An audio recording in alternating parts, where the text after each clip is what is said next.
One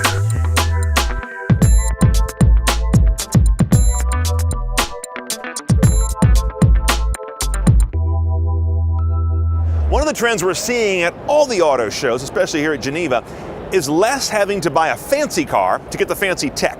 The 2015 Ford Focus is a good example of that. There's the new Ford/Aston Martin-esque face.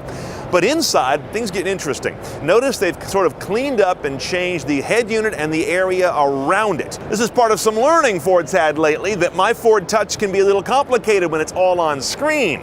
Instead, they're breaking some functions back out to very clear, easy to understand physical buttons. Beyond that, the screen interface has been smoothed out and cleaned up as well.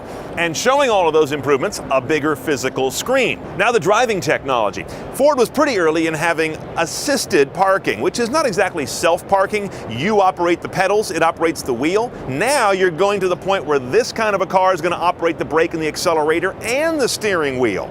It'll also go the other way, parking spot exit. And this parking tech will work for the dreaded parallel or the much easier perpendicular parking. You know where we're going in a few years, the kind of car that parks itself while you're completely outside of it, even in a spot that's barely big enough for you to open the doors and get out of. And an example of another big tech trend we're seeing here under the hood, which is really high-strung, small displacement engines. In this case, it's 1 liter, 3 cylinders, turbocharging, of course, direct injection, what Ford calls EcoBoost, but what everybody is using in combination these days.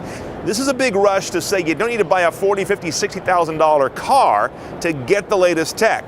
Pricing and availability, this car is a late 2014 release in the US, except for this one. We still don't get the wagon.